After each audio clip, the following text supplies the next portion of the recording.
A relação de casamento, sermão número 762, pregado por Charles Haddon Spurgeon no Tabernáculo Metropolitano, New Winton.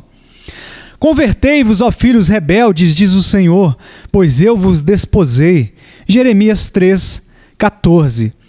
Estas são palavras graciosas, um grato anódino para uma consciência perturbada.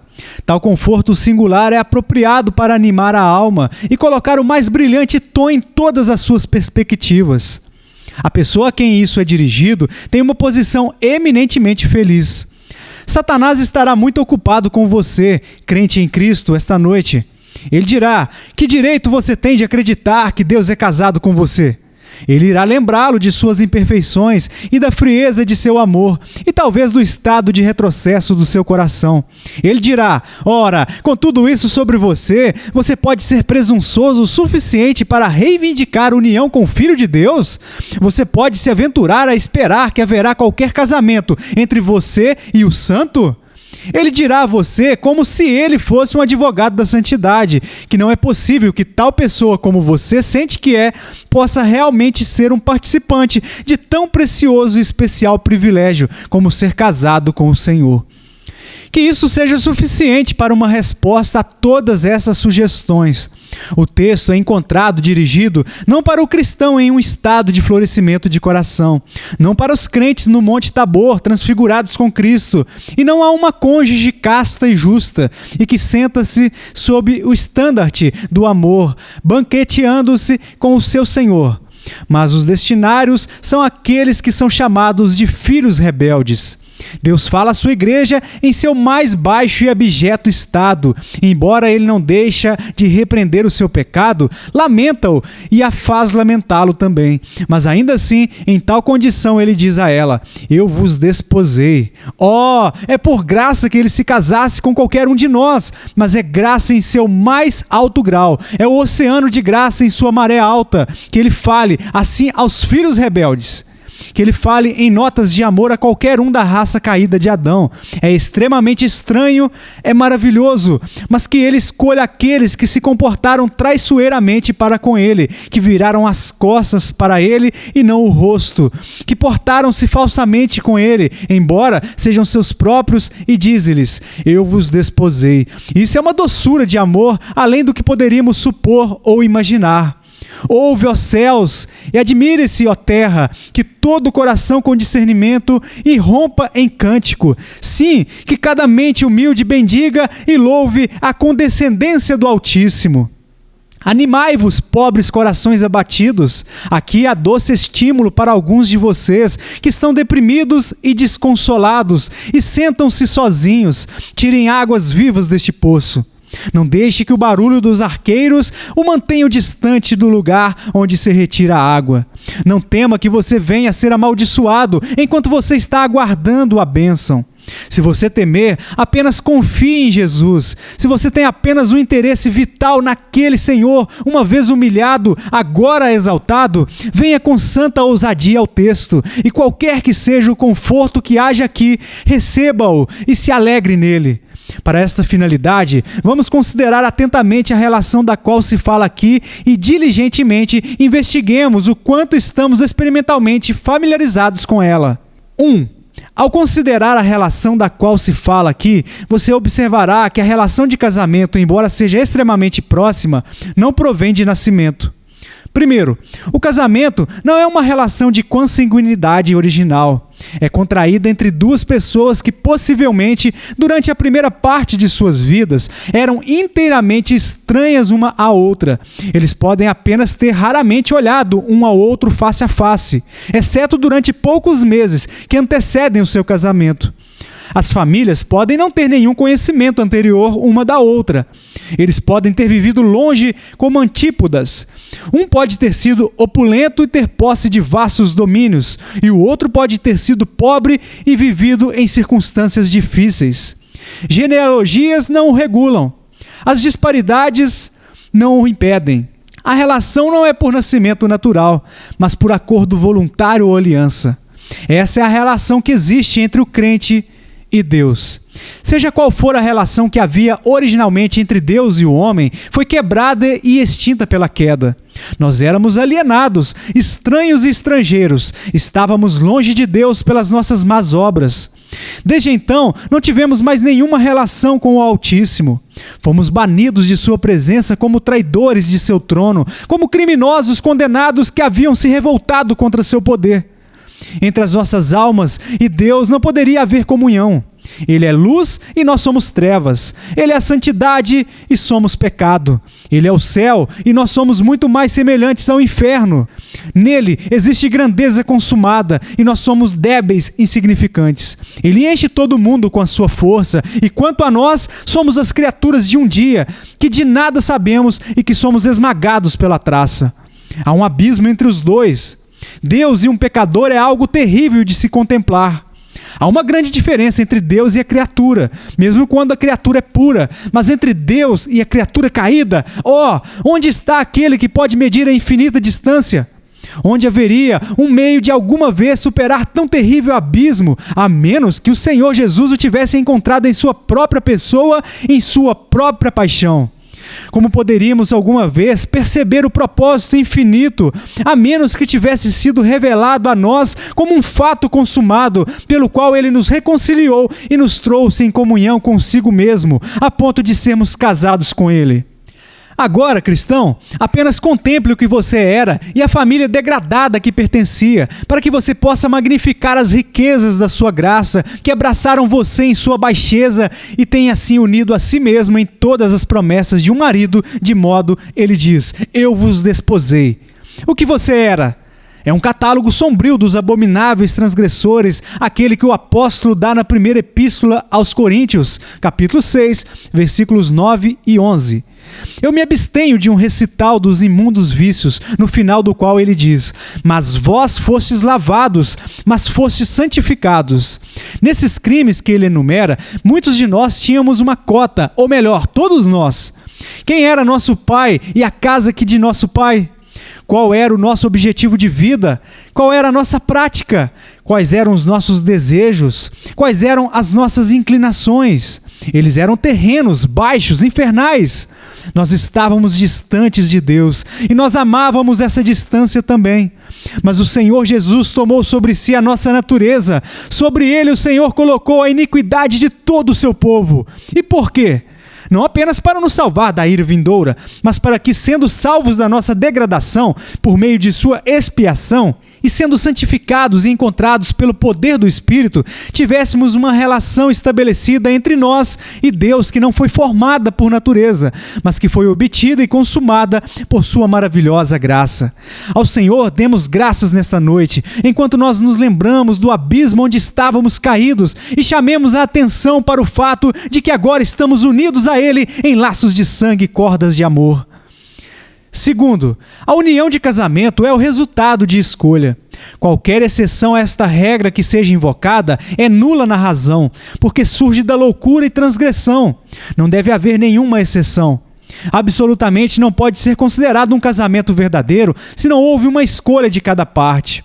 Mas certamente, se o Senhor nosso Deus é casado conosco e somos casados com Deus, a escolha é mútua. A primeira escolha é de Deus. Essa escolha foi feita, cremos, antes da fundação do mundo. Muito antes dos refulgentes raios de sol, inicialmente repelirem as sombras da escuridão, eles, em seu seio sagrado, repousavam, amados com um amor eterno. Deus nunca começou a amar o seu povo. Seria impossível para a mente espiritual entreter um pensamento tão indigno. Ele os viu pelas lentes de seus decretos. Ele viu-os de antemão, com seu olhar de presciência na massa da criação, todos caídos e arruinados. Mas ainda assim, ele olhou para eles, apiedou-se deles e amou-os, elegeu-os e separou-os. Eles serão meus, diz o Senhor. Aqui estamos todos de acordo e devemos ser todos de acordo sobre o segundo ponto, ou seja, que nós também escolhemos o nosso Deus. Irmãos, nenhum homem é salvo contra a sua vontade. Se alguém dissesse que foi salvo contra a sua vontade, seria uma prova de que ele não foi salvo de modo nenhum, pois relutância ou indiferença revelam uma alienação completa de todas as afeições do coração. Se a vontade ainda está estabelecida contra Deus, então todo homem é provado estar em inimizade contra ele. Por natureza, nós não escolhemos Deus. Por natureza, recalcitramos contra a sua lei e recusamos o seu domínio. Mas não está escrito: meu povo será voluntário no dia do meu poder. Salmo 110, 3. Você não entende como, sem qualquer violação de sua livre agência, Deus usou argumentos e motivos adequados de modo a influenciar o seu entendimento?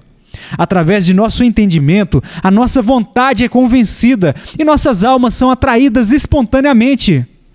Em seguida, abaixamos as armas de nossa rebelião e nos humilhamos ao pé do estrado do Altíssimo. E agora nós livremente escolhemos aquilo que uma vez perversamente abominávamos. Você, cristão, neste mesmo momento, não escolhe a Cristo com todo o seu coração para ser o seu Senhor e Salvador? Se fosse colocado diante de você, mais uma vez escolher se você amará o mundo ou amará a Cristo, você não diria: o meu amado é melhor para mim do que 10.000 mundos. Ele atrai todo o meu amor, absorve toda a minha paixão. Eu entrego-me a Ele muito livremente. Ele me comprou por um bom preço. Ele me conquistou com seu grande amor. Ele me extasiou com seus encantos inefáveis. Então eu me entrego a Ele. Aqui há uma escolha mútua. Eu gostaria que alguns de nossos amigos se abstivessem de fazer tal posição contra a doutrina que fala que Deus nos elegeu. Se eles o farão, apenas leia a Escritura com uma mente sem preconceitos. Eu tenho a certeza de que a encontrará ali. Sempre parece inexplicável para mim que aqueles que reivindicam o livre-arbítrio ao homem tão corajosamente não admitem também o livre-arbítrio de Deus. Suponho que meus irmãos não gostariam de ter se casado com alguém com quem não tivessem escolhido. E por que Jesus Cristo não tem o direito de escolher a sua própria noiva? Por que ele não poria o seu amor onde ele quisesse e não teria o direito de exercer, de acordo com sua própria mente soberana, a concessão de seu coração e mão, a qual ninguém poderia por qualquer meio merecer? Sabido isso, ele fará a sua própria escolha, quer resistamos à doutrina ou não, pois ele terá misericórdia de quem quiser ter misericórdia e terá compaixão de quem quiser ter compaixão. Ao mesmo tempo, eu gostaria que aqueles amigos que acreditam nesta verdade recebessem a outra, que também é verdadeira. Escolhemos a Cristo em retorno, e isso sem qualquer violação de nossa livre agência. Algumas pessoas não podem ver duas verdades de uma só vez. Elas não conseguem entender que Deus fez toda a verdade ser dupla. A verdade tem muitos aspectos. Enquanto a predestinação divina é verdade, a responsabilidade humana também é verdade. Embora seja verdade que Cristo nos escolhe, também é verdade que a mente não regenerada não o escolherá. E não quereis vir a mim para terdes vida. Este é o pecado e a condenação do homem. A luz veio ao mundo, e os homens amaram mais as trevas do que a luz, porque as suas obras eram más. João 5:40, 3:19. Estabeleçam isso assim em suas mentes, que quando Deus diz, eu vos desposei, isso implica que há uma escolha abençoada em ambos os lados. E assim, é um verdadeiro casamento. Terceiro, a terceira reflexão é que o casamento é fundamentado pelo amor. Onde a afeição mútua não existe, isso não é digno do nome de casamento. A dor e a angústia de tal relação seria uma carga pesada para qualquer coração suportar. Mas onde há verdadeiro e genuíno amor, este é o modo mais doce e mais feliz de vida.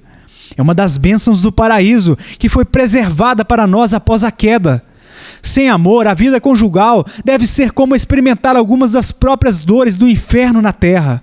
No contrato solene que trouxe nossas almas esta noite a Deus, o casamento é sustentado, fundamentado, fortalecido e feito agradável pelo amor mútuo.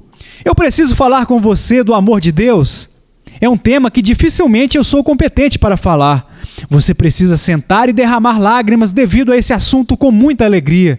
Alegria que enche o coração e faz com que os olhos chorem, mas quase aprisiona a língua, pois é uma alegria profunda e inexprimível. Ele me amou e se entregou por mim. Como é grande o amor que o Pai nos concedeu. Como o Pai me amou, assim também eu vos amei. Efésios 5:2, 1 João 3:1, 15:9.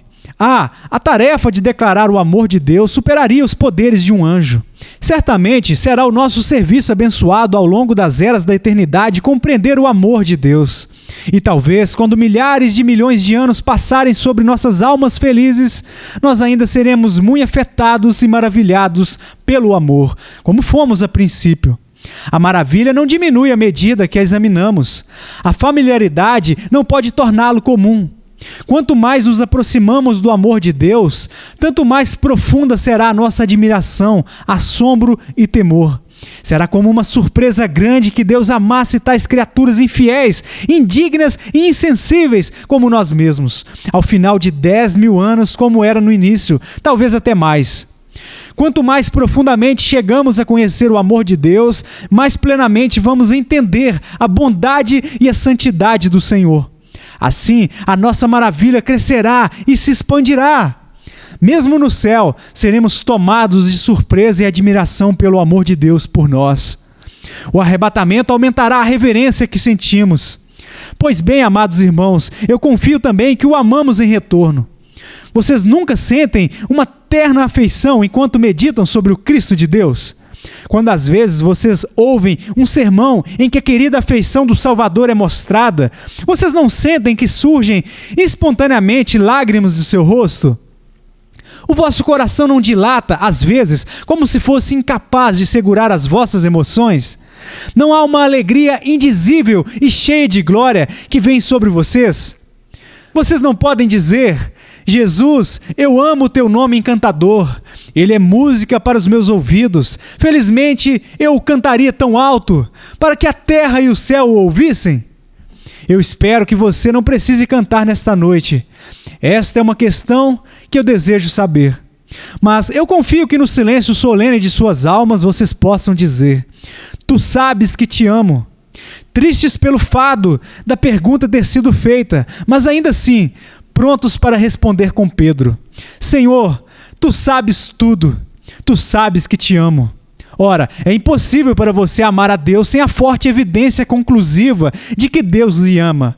Certa vez conheci uma boa mulher que estava sujeita a muitas dúvidas, e quando examinei a fundo a sua dúvida, era esta: ela sabia que amava a Cristo, mas ela tinha medo que ele não a amava. Eu disse, esta é uma dúvida que nunca me incomodará. Nunca, por qualquer possibilidade, porque eu estou certo disso, que o coração é tão naturalmente corrupto que o amor a Deus nunca poderia chegar ali sem Deus, em primeiro lugar, o haver colocado lá. Você pode descansar bastante, certa de que se você ama a Deus, isso é um fruto e não uma raiz. É o fruto do amor de Deus por você, e ele não chegou ali pela força de qualquer bondade em você. Você poderia concluir, com absoluta certeza, que Deus ama você se você ama a Deus. Nunca houve qualquer dificuldade da parte de Deus. A dificuldade sempre foi de sua parte, e agora que sua dificuldade se foi, nenhuma restou. Que nosso coração se alegre e seja preenchido com um grande deleite, porque o Salvador nos amou e se entregou por nós. Assim, percebemos a verdade do texto: eu vos desposei. Quarto, a minha quarta observação é que este casamento requer determinadas relações mútuas.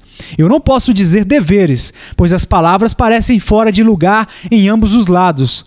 Como posso falar do grande Deus fazendo promessas de fidelidade? E, contudo, com reverência, deixe-me dizer isso exatamente dessa forma, pois em qualquer vocabulário mal consigo encontrar palavras para declarar isso. Quando Deus se torna um marido, ele se compromete a realizar o papel de um marido.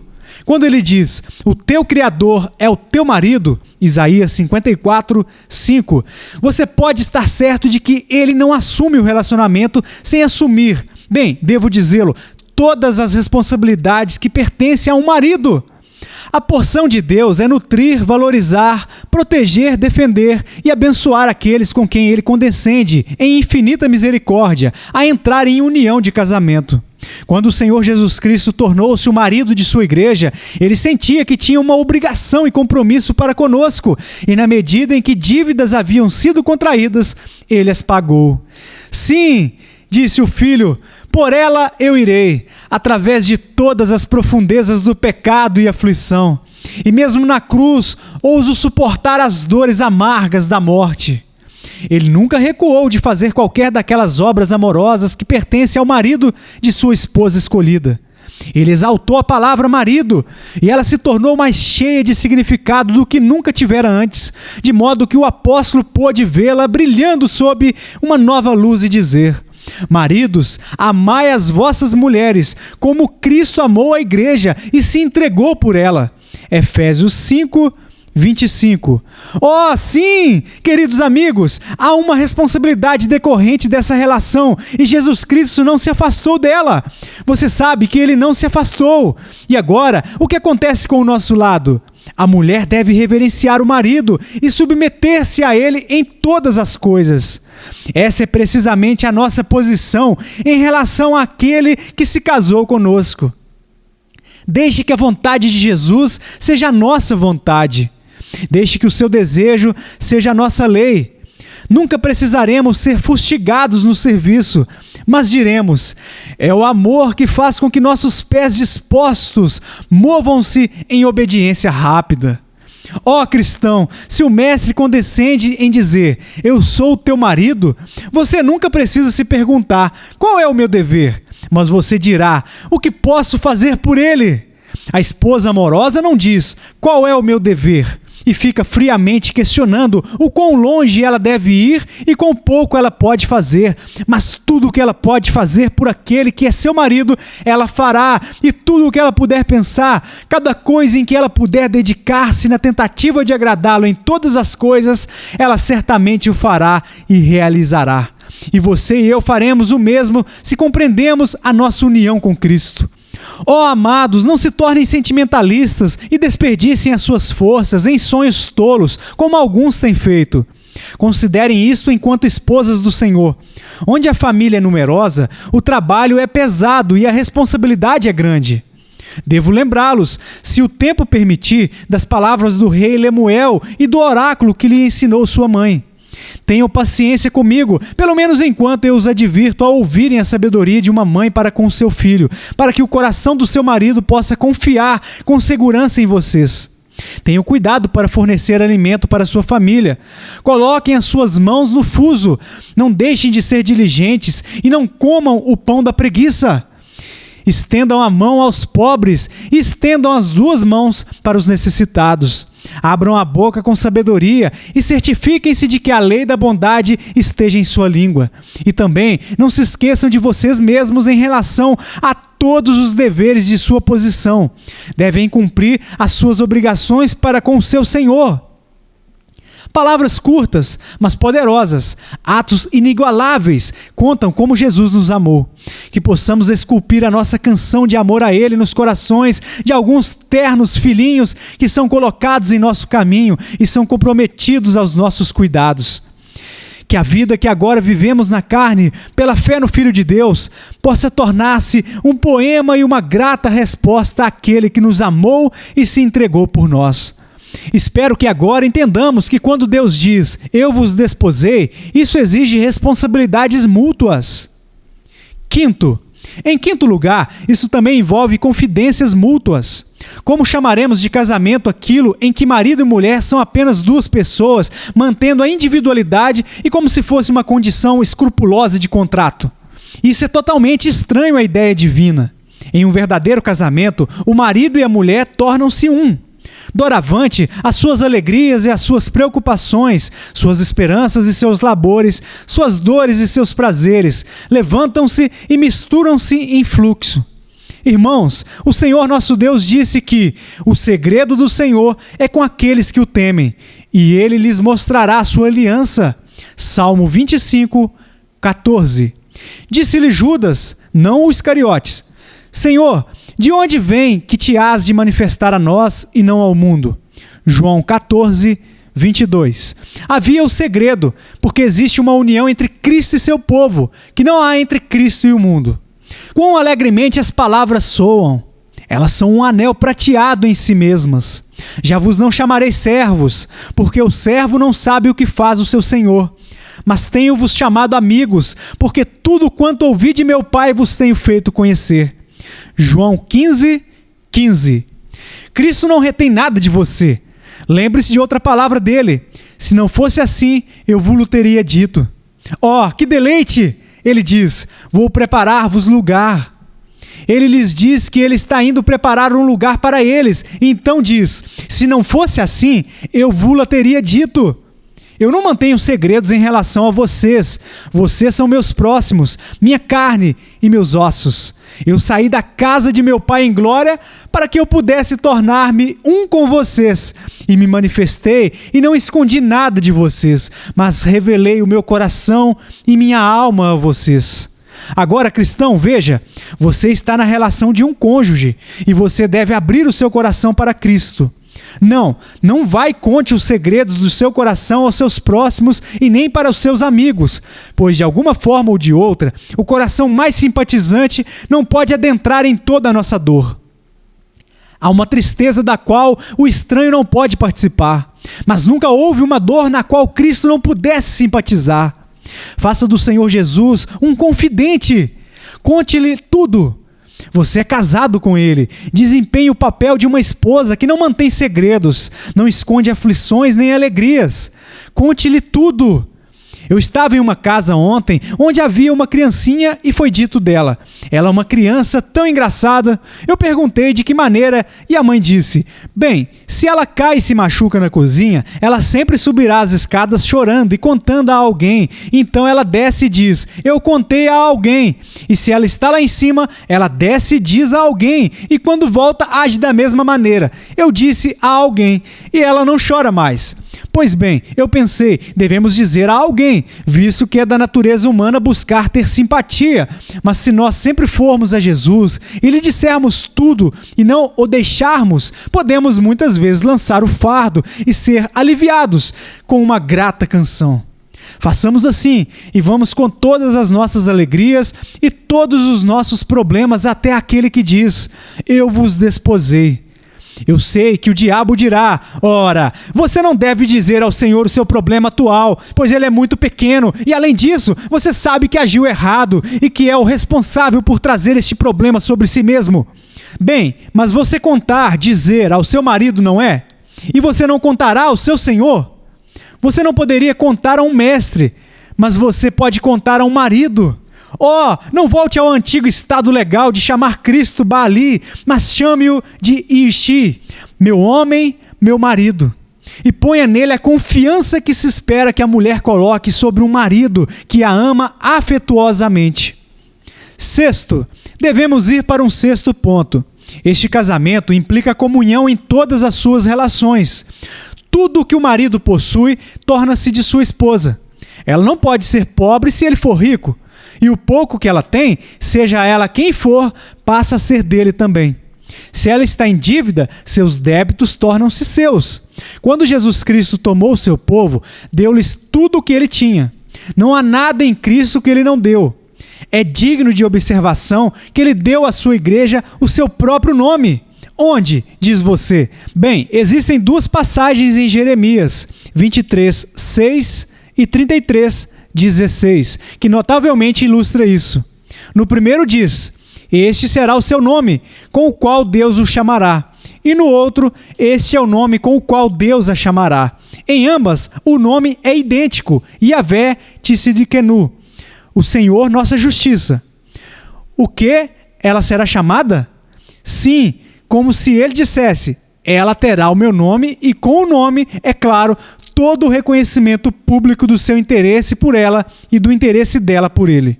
Como tal, ela é participante de toda a sua glória. Se ele é um rei, ela é uma rainha. Se ele está no céu, também nos ressuscitou juntamente com ele e nos fez assentar nos lugares celestiais. Efésios 2, 6. Se ele é celeste, ela também deve conter a imagem celestial. Se ele é imortal, então ela também o será. Estando ele à mão direita do Pai, assim ela também estará altamente exaltada com ele. Agora, é dito apenas muito pouco quando eu acrescento que, portanto, o que temos pertence a ele. É tão pouco, mas eu gostaria que fosse mais. Que Cristo não fosse tão glorioso como ele é. Por vezes eu pensei: este era quase um desejo mau, porém eu o tinha por bem, de modo que eu pudesse glorificá-lo. que ele ainda fosse pobre, para que alguém o convidasse para um banquete. Ó, que ele ainda estivesse neste mundo, para que alguém pudesse quebrar o vaso de alabastro com perfume e o despejasse sobre sua cabeça. Mas tu és tão grande, muito bendito, mestre, que não podemos fazer nada para engrandecer-te. Tu és tão elevado, não podemos exaltar-te. Tu és tão feliz que não podemos abençoar-te. No entanto, o que estou dizendo é tudo um engano. Ele está aqui ainda. Ele chama cada um de seu povo de membros do seu corpo. E se vocês quiserem enriquecê-lo, ajudem os pobres. Se vocês quiserem alimentá-lo, alimentem os famintos. Aqueles que vestem o nu, colocam vestes sobre o próprio Senhor. Em verdade vos digo que quando a um destes pequeninos o não fizestes, não o fizestes a mim. Mateus 25, 45. Espero que possamos cantar sem falsidade aquele verso do Dr. Watts. E se eu pudesse fazer alguma reserva e o dever não chamasse, eu amo meu Deus com zelo tão grande que eu poderia dar-lhe tudo. Sétimo, a sétima observação. Então eu me absterei de permanecer sobre este ponto. A própria coroa de casamento é o prazer mútuo e complacência. A esposa de um nobre persa, depois de ter ido a uma festa que foi dada pelo grande Dario, foi perguntada por seu marido se ela não achava que Dario era o melhor homem do mundo. Não, ela disse. Ela não pensava assim. Ela nunca viu qualquer um no mundo que era comparável ao seu marido. E sem dúvida, esta é exatamente a opinião que o marido tem de sua esposa e uma esposa de seu marido, onde o casamento é como deveria ser. Agora, certamente Cristo nos dá uma grande porção. Lembro-me de meditar nessa passagem de Cânticos de Salomão, olhar para ela e pensar como poderia ser verdade. Eu creio nela e ainda assim não sou capaz de compreendê-la. Me refiro àquela passagem em que Cristo diz: Tu és toda formosa, meu amor, em ti não há mancha. Oh, que olhos ele deve ter! Nós dizemos que o amor é cego, mas isso não pode ser verdade no caso de Cristo, pois ele vê todas as coisas. Ora, isso é como ele é. Ele se vê em nós. Ele não nos vê como somos, mas em sua infinita graça, ele nos vê como seremos, como Kent canta. Não como ela estava na queda de Adão, quando o pecado e ruína cobriu a todos, mas como ela ficará um dia, mais brilhante do que o raio do sol do meio-dia. O escultor diz que ele pode ver um busto em um bloco de mármore e que tudo o que tem a fazer é esculpir o mármore restante e fazer o busto aparecer. Assim, Cristo pode ver um ser perfeito em cada um de nós, se somos do seu povo. E o que ele está fazendo conosco a cada dia é tirando o que é supérfluo e nos tornando como ele é. Ele pode nos ver como seremos um dia diante do trono de Deus no céu, sem mácula, nem ruga e nem coisa semelhante. Ah, amado, ele nos valoriza muito. Suas delícias estão com os filhos dos homens. Ele ama ouvir nosso louvor e ouvir a nossa oração. As canções de seu povo são o seu doce perfume, e a comunhão com o seu povo é como os canteiros de bálsamo, os canteiros de lírios, onde ele apacenta. E quanto a nós, que somos o seu povo, tenha certeza que podemos dizer que não há prazer que pode ser igual à comunhão com Cristo. Nós temos tentado outras delícias, para nossa vergonha. Tentamos algumas delas, mas depois de termos feito isso, nós encontramos que não há nada como o nosso Senhor. Vaidade das vaidades, tudo é vaidade, diz o pregador. Eclesiastes 1, 2. Mas quando nos aproximamos de Cristo, nós não encontramos nenhuma vaidade ali. Apenas posso dizer: onde existe tanta doçura, como a que eu tenho provado em teu amor, como a que eu encontrei em ti? O coração do cristão é como a pomba de Noé. Ela voa sobre o vasto oceano e não pode descansar a sola do seu pé até que volte para Cristo. Ele é o verdadeiro Noé, que estende a sua mão e pega a pomba cansada e lhe concede descanso. Não há paz no mundo todo, senão em Cristo. Não há tal coisa como prazer aqui. Meu Jesus é meu tudo. Conforme tu resplandeces ou desapareces, meus prazeres aumentam ou decaem. Assim, então, por assim dizer, acariciamos a superfície dessa frase deleitosa: eu vos desposei. 2. Somente 2 ou 3 sentenças sobre o segundo ponto. Até onde você e eu, experimentalmente, entendemos isso? Eu temo que alguns de vocês pensam que eu estou meio louco esta noite. Vocês estão dizendo: bem, eu não compreendo isso. Sobre o que o homem está falando? Deus casado conosco? Cristo casado conosco? Eu não compreendo isso. Deus tenha misericórdia de você, meu pobre ouvinte, e lhe faça conhecê-lo. Mas deixe-me lhe dizer que há um segredo aqui que lhe faria 1000 vezes mais feliz do que todas as alegrias do mundo poderiam alguma vez fazer-lhe. Você me lembra o galo daquela fábula, que encontrou um diamante no monturo e quando o examinou disse: eu preferiria ter encontrado um grão de cevada. Isso estava de acordo com a sua natureza. É assim com você. Esta pérola preciosa da união a Deus parece ser de nenhum valor para você. Um pouco de prazer mundano satisfará mais o seu gosto. Alguém poderia chorar ao pensar que haja tal ignorância da verdadeira alegria e do verdadeiro deleite. Olhos cegos, aqueles que não podem ver beleza no Salvador. Frios corações de pedra, aqueles que não conseguem ver nenhuma beleza nele. Jesus, eles estão obcecados, estão loucos, os que não podem amar-te.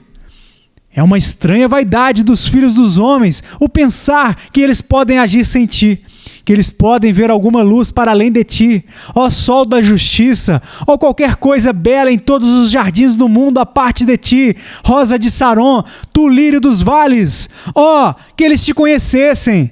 1000 dores perfuram a minha alma ao pensar em todos aqueles que não lhe pertencem. Dirijo-me a qualquer um nesta noite que, enquanto fingem ser pessoas religiosas, não são firmes quanto à sua fidelidade ao Senhor. Há muitos tais e ocasionalmente os encontramos aqui. Eles não podem apaziguar a sua consciência sem alguma profissão espalhafatosa. Assim, eles se unem a nós como ouvintes e espectadores na Assembleia Solene. Mas eles nunca se unem à igreja, porque eles não têm devotamente entregado o seu coração a Cristo. Peça-lhes a razão, e sua resposta parece modesta, e ainda assim a reserva que se implica não é nada puro. Você nos diz que está com medo de que não ande de forma consistente? Não seria mais verdadeiro admitir que o seu relacionamento com o mundo, o seu serviço a Mamon, seus passatempos comuns e seus festejos ocasionais, inofensivos, como tenta convencer-vos que eles são agora, se vistos à luz da esposa de Cristo, seriam tidos como muito vergonhosos? Enquanto os princípios do cristianismo estão em causa, você os endossa com o seu credo particular e você é protestante, o suficiente para preferir as doutrinas mais evangélicas. Mas a reserva em sua conduta é um indicativo claro de uma reserva muito fatal em seu caráter. Você pode admitir que Deus é o Supremo, mas não o Senhor exclusivo do seu coração. Você daria ao altar do Senhor mais honra do que a qualquer outro altar, mas ainda assim não removeria os altos que profanam a terra. A sua opinião é que não há nenhum Deus em toda a terra, senão o Deus de Israel, mas a sua prática é a de curvar-se na casa de Rimon.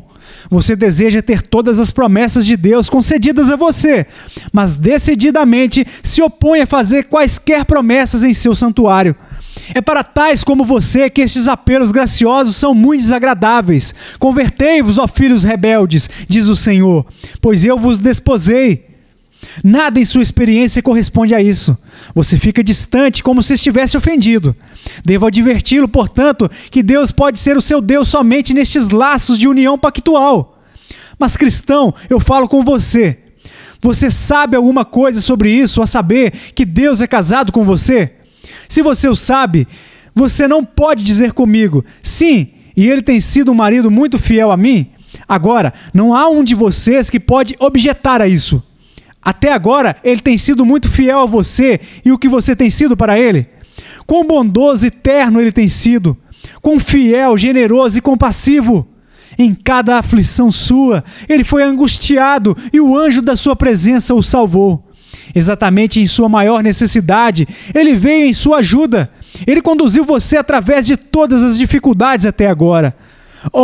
Você pode falar bem dele, não pode? E quanto ao seu amor cristão, quanto ao seu amor, o que você pensa a respeito dele? Não é o céu na terra para você? Você não acha que é? O céu, contemplar a sua face, provar o seu amor? Bem, então fale bem dele, falar bem dele. Faça este mundo ouvir o seu louvor. Toque o sino de prata para as orelhas surdas dessa geração. Faça-os saber que seu amado é o mais belo dentre os belos e faça-os perguntar, ó mais formosa entre as mulheres. O que é o teu amado mais do que o outro amado? Cântico 5, 9. Quanto a você que não o conhece, eu gostaria de fazer-lhe esta pergunta, e você a responda por si mesmo. Você quer se casar com Cristo? Você deseja tê-lo? Então não haverá dificuldades no caminho da união. Se o teu coração segue a Cristo, Ele terá você.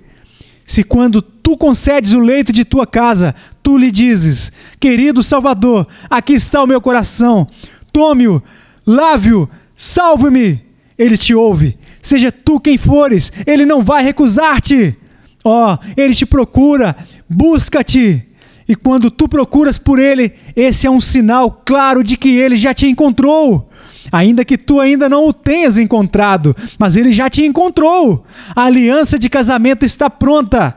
A fé é o anel de ouro, que é o sinal do vínculo matrimonial. Confie no Salvador, confie nele. Acabe com a confiança em tuas boas obras. Acabe com a dependência de teus méritos. Tire suas obras, teus méritos e descanse em paz sobre ele somente, pois agora ele diz: enquanto te vê, e desposar-te-ei comigo para sempre. Desposar-te-ei comigo em justiça e em juízo, e em benignidade, em misericórdias, e desposar-te-ei comigo em fidelidade, e conhecerás ao Senhor. Oséias 2, 19 e 20. Que Ele faça assim a cada um de vocês e que o nome de Cristo seja glorificado para sempre. Amém.